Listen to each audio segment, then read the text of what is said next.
today being the World Youth Skills Day, we have someone in the studio. Today we're talking about the real estate management in Nigeria. And we have the person of Israel Ihaza. He is the CEO of Ishaz Real Estate, and he's particular about youth development. It's a good time to have you here. Good morning. Good morning. Thank you Welcome very to the much for show. having me on the show. Thank you. There are different types of real estate, basically. We have the commercial, we have the residential, we have the industrial, and also the landlord, which is very common. Yeah, in Nigeria. Okay. Yeah. Okay, so what are the advantages of real estate? Okay, the truth is, the one reason why you and I will invest in real estate is because of cash flow, right? Okay, Exactly. yes. There's steady income when it comes to real estate. And also another part is because of future security. For instance, if you're investing in a property, I advise people, do not be in a hurry to sell your property. For instance, you've acquired the property and because you are in need of something at the moment, you don't have to just sell it. No, do not do that. Because which boils out to my third point, which is real estate appreciates, right? It continually appreciates. And the other one is real estate, it gives you a sense of ownership. You're the boss, right? you get to say, okay, I don't need you on my property. You call the shots. Exactly, you call the shot, basically. And yeah, those are various advantages of real estate. Okay, so Israel, I'll take you back to the types of real estate. I want you to go in-depthly and explain each one of them to me. Okay, so the first one I said was residential, right? So when I mean residential, I mean properties like where you're staying right now, where you're living, that's residential, right? Then when you look at my office space, that's strictly commercial. Because we're just, we're not doing so much heavy stuff. We're just having day-to-day activities, the operational activities, and we could call that commercial. Then when you look at, say, Dangote Cement, I'm so sorry, when you talk about stuff like that, we're looking at industrial, right? Those are big properties. Then the very common one, which is land, right? We have some other brands that sell properties. They're everywhere on billboards and all of that. This is another aspect. That's landed properties. Okay. Can real estate lead to financial freedom? Yes, of course. Of course. It definitely will leads to financial freedom. Okay, so let's talk about real estate management. What is real estate management? Okay, so basically, what's real estate management? It involves maximizing, underline that word, maximizing return on investment, right, across these properties through four functional areas. Quote me, four functional areas. One is ensuring that these properties are occupied with tenants, right? Because it's one thing for you to have a big structure and there's nobody there. That's a waste of resources. And it is very common in some places here in Nigeria, right? And another aspect is ensuring that you're collecting rent. Right? Collection of rent. And another aspect is not just collecting rent alone, but also budgeting for improvement. You see here in Nigeria, we have the tenants, despite they've paid their house rent, they still have to fix these basic things. It is not meant to be, right? It is meant to be budgeted in the facility management, right? And another one, the fourth one, which is a basic issue here in Nigeria, is data. You need to maintain, there has to be proper records of this data. And this is what, all these four areas are what is what real estate management is about. Okay, so I think this question is going to be in two parts. Will I be right to say that real estate is more lucrative in other countries than in Nigeria? And if your answer is yes, am I right? Is your answer yes? Okay, what are they doing differently? Why? What's the difference between how it's been done outside Nigeria and Nigeria? Okay, so Nigeria, one thing I tell my young real estate friend, because I have a lot of friends say, Isho, I want to invest like, say, 100,000 real estate. I'm like, okay, you want to just invest 100,000 naira in real estate. And the truth is, it is actually very possible here in Nigeria. Okay. Regards, if you want to look at the way it's being done outside the country, we have some top countries that are, but the truth is, one of those things are policies. The policies, they are crazy, right? We're talking about air rights, but in Nigeria, there's some things that you could just do, and people are like, oh, it's normal, but you can't do it over there. There's some policies that do not allow you be too flexible and be too free to do some things. But here in Nigeria, there's that flexibility to do whatever you want to do and all of that. So I think it's more or less on the angle of policies. The policies. Yes. Okay, so there's speculation that real estate is very capital intensive. Now, how true is that, and how can one acquire capital for real estate business? Okay, yes, It is capital intensive. It is actually, but I think it's a good phase here in Nigeria. I mean, I'm talking about the real estate industry now, because if you look at the real estate industry globally, it's set to what, over $217 trillion, right? It is set toward that amount. And if you bring it down to Nigeria, Nigeria contributes weekly 7.7 to the nation's GDP. And all of these factors, why it's very little, I see it as very small. One of the things my company wants to do, one of the things I want to do is foster collaboration. When I mean collaboration, across various ecosystems in the industry, right? So to answer your question, how can you, say, raise capital? Yes. The first thing I advise anybody that wants to invest in real estate, that wants to start up something, is what exactly are you building? Because a lot of people just tell me, I want to build a structure. I'm like, okay, have you considered the commercialization of the structure? It's not beautiful enough to just have beautiful structures, right? You need to have the core functionalities of these areas. And with that, if you approach a bank for a loan, either for you want to develop, say a loan for development, or you need, say, loans for flipping, you want to flip a house. If you don't have a core business plan and you're just approaching the bank for the fun of it, trust me, you're not going to get that money. A lot of people go back and be like, oh, the country is bad. It's not bad. It is you did not have do your homework exactly do your homework right. And another aspect is, I tell people, Nigeria, we are at a very great stage in real estate now. We have lots of real estate firms giving out different flexible plans, giving out. You can start, because I want to advise people, if you want to raise capital, first of all, learn about real estate. To learn about real estate, you have to be a good salesman. In being a good salesman, you have to be a real estate agent for firms at zero cost. Maybe not really zero per se, but maybe you do a registration fee of, say, 1,000 or 2,000 naira. Very cheap, right?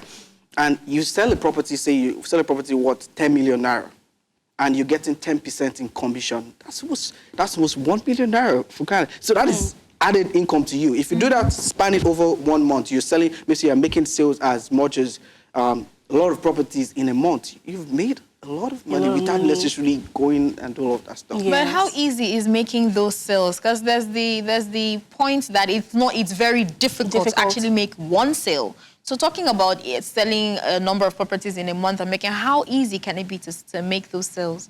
One thing I tell, when I invited to speak or when I'm being interviewed on blogs and all of that, I tell them, for you to make sales in real estate, you have to be, your brand has to speak for you. Okay. Right?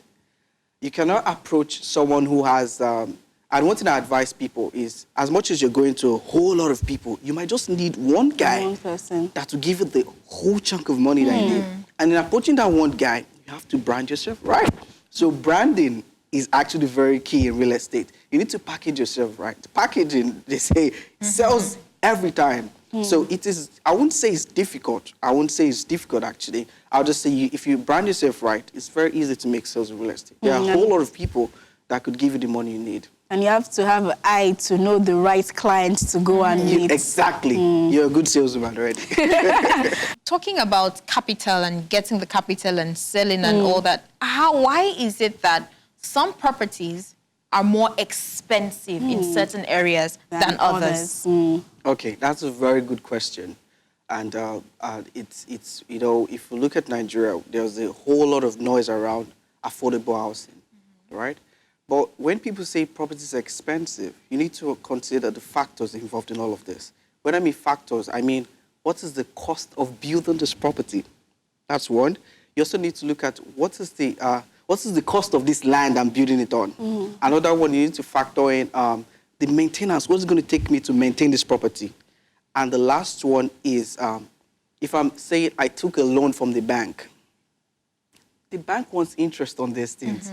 Yes. So all of these things are factored in. I see some properties are so expensive, but you can't necessarily blame them because they've gone a whole lot in terms of the construction, in terms of the purchase of the land, in terms of some other documents. Would you call that management as a whole, cost of management? Not exactly, but management is also a factor. It's a tiny bit of it. Okay, yes. Go ahead, please. Yeah, so basically, like I said, so there's the cost of the property, there's the cost of construction, there's also the cost of acquiring the land, there's also the part of management, that's managing this property, and also your investors need their money back. right? So when all of this stuff are settled, that's when I call it, there's something we call infinite cash flow.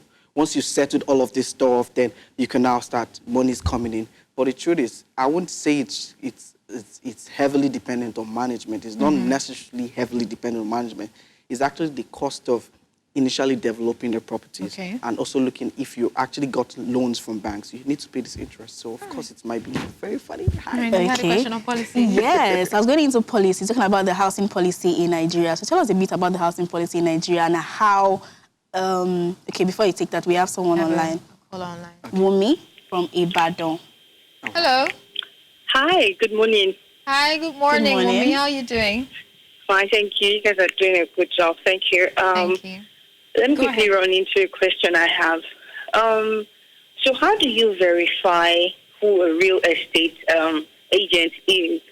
Do you guys remember the story that broke recently about one man that swindled about a lot of people and they paid for the same apartment? So the question is, how can you verify who a true real estate agent is? Because I am house hunting at the moment, and I don't think I want to fall into that kind of scam. So I want to be very sure. Thank you. Thank you very much, Wumi. Thank you. Yes. Verification has been a major concern in the country. Across even, shall I say, the e-commerce platforms for real estate, right? You could have a lot of people list the same properties. It's a major concern. And that's why I said, if you notice when I talked earlier before, we have a major issue of data. Data. Right? Yeah, that's a big issue in real estate. So because when people talk about real estate, they talk about buildings and structures and all of that. But in my company, one thing I'm very focused on is, guys, we need to... Data.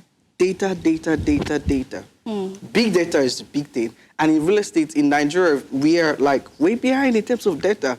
Because if we have the data of these agents, registered agents, we do not just allow anybody just upload properties and again, this is very key. In acquiring a property, please everyone, if you're watching me or listening to me, you need to carry your lawyer along. It is very, very vital.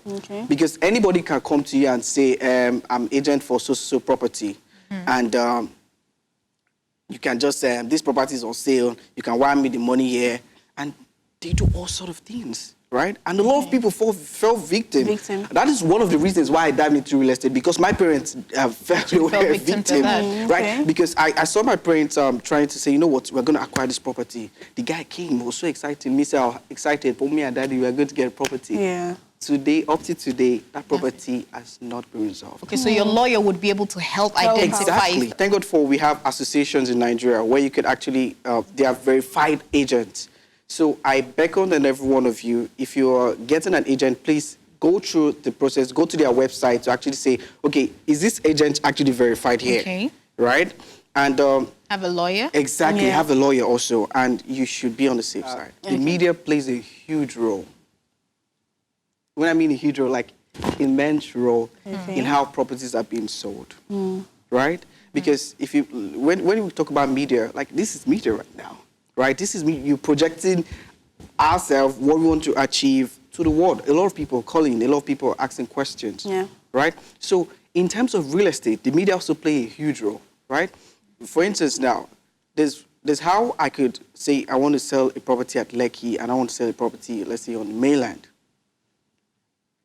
I could just post some flyers and say, okay, this property is at Lekki, and I could do a really mad video on the property on the mainland, and you'd be shocked that the property on the mainland is going to be sold faster.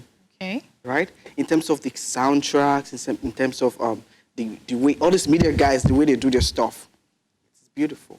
So the media plays a huge role in how properties are being sold here in Nigeria and moving forward. Now, let's go into policy. You know, let's talk about the housing policy in Nigeria and how it is favorable to real estate. Or should I say how it is favorable or not favorable to real estate? All the same, actually, because a whole lot of stuff are happening in terms of housing policies here in Nigeria. And it's actually making some foreign investors not comfortable, right?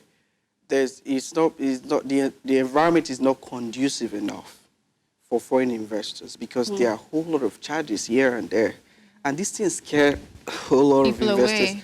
And when I said earlier that Nigeria contributes weekly about 7.7% to the nation's GDP, there are a whole lot of factors that affect these things. Okay.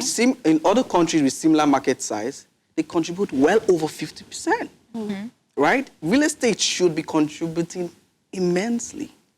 If you look at Dubai, it's huge on real estate, right? And we have the capacity to be even way better.